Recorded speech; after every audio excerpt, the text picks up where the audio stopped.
Bezrat Hashem, le cours d'aujourd'hui est dédicacé par la famille Biton, le Nishmat Salomon Biton Ben Chana, Tinishmato Tzoa Betzoa Haim Va Shalom. Dit la Gemara Bechorot 35a. La Gemara discute à propos de la mitzvah du Bechor chez les animaux. On sait qu'il y a un Bechor chez l'Adam, Ba'adam ou Ba'behema.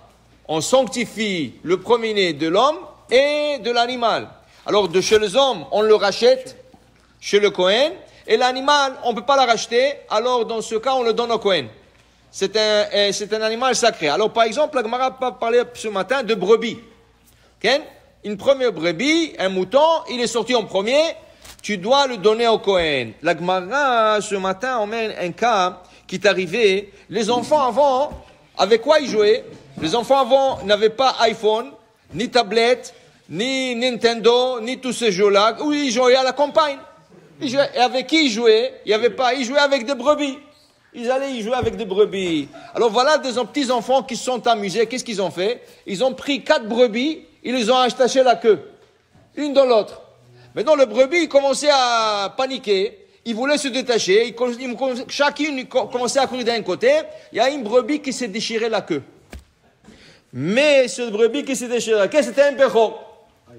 Maintenant la question, qu'est-ce qu'on fait avec? Alors la halakha est, quand un bechor, un animal qui est bechor, reçoit un défaut physique irréversible, ça veut dire que c'est pas quelque chose qui va se remettre par exemple, c'est pas une coupure, ça va se refermer, mais c'est quelque chose qui est irréversible.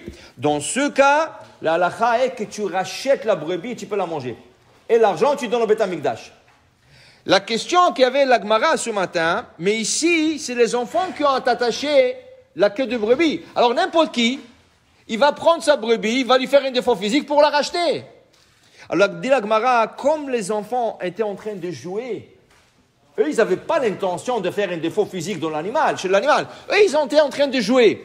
Dans ce cas, dit la Gemara, c'est permis de consommer cette brebis et donner son argent pour le Beth Amikdash. Maintenant, la Gemara raconte une autre histoire. Il y avait un Shaya Bechor Rotfo. Il y avait un Bechor, une chèvre Bechor. Elle courait après une personne. Et la chèvre, encore, ça fait mal un peu. Hein? Alors lui, il commençait à courir. Dit la Gemara, il a donné un coup de pied à la chèvre. Et il lui a fait un défaut physique. Okay? Dit la Gemara, va sabomum, arrête shochet alav. Il a le droit de manger cette chèvre. C'est sûr, il doit racheter et donner. Pourquoi? Il n'avait pas l'intention de lui faire un défaut. Lui, son intention, c'était de repousser la chèvre qu'il arrête de courir après lui. Mais la Gemara dit, Amarav Papa, lo shanu ela shebe'ato bishat redifa. Ça, s'il a donné le coup de pied quand la chèvre courait après lui.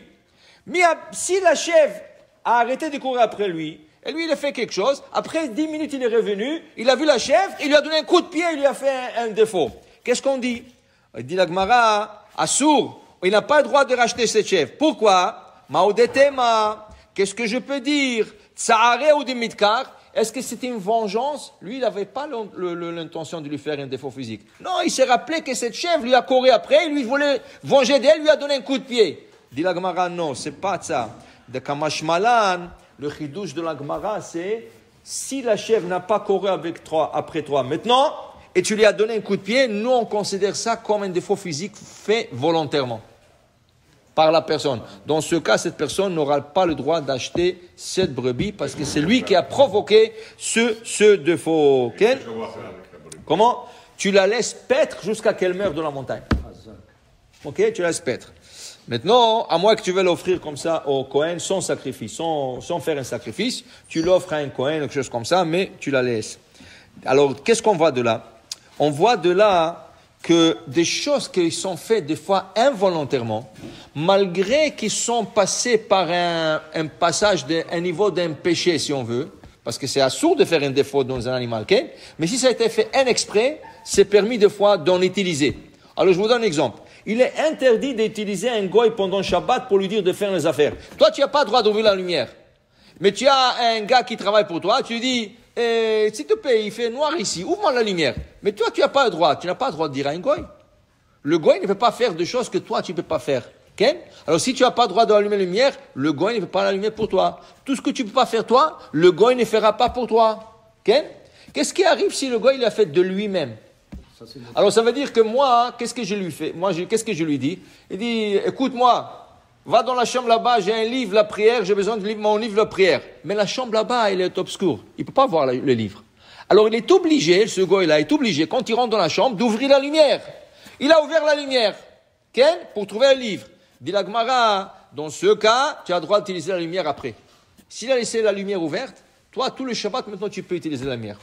Alors maintenant, comment on peut regarder ça? Regarde, c'est comme si tu as provoqué que cette lumière soit ouverte. Tu lui as dit, va chercher le livre.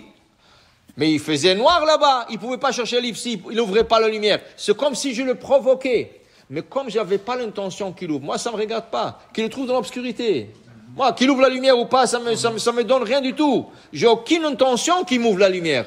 Dans ce cas, tu as le droit d'utiliser cette action qui a été venue Shabbat, que normalement tu n'as pas le droit, mais comme tu l'as provoqué, mais sans faire exprès qu'il ouvre la lumière, dans ce cas, tu auras le droit d'utiliser cette lumière. En d'autres mots, des fois, il y a des actions qui sont faites involontairement, ils provoquent comme, entre guillemets, un péché, mais comme ce n'était pas fait volontaire, la personne aura même droit d'utiliser, mais ça c'est des cas par cas, il faut toujours demander. Amen, amen.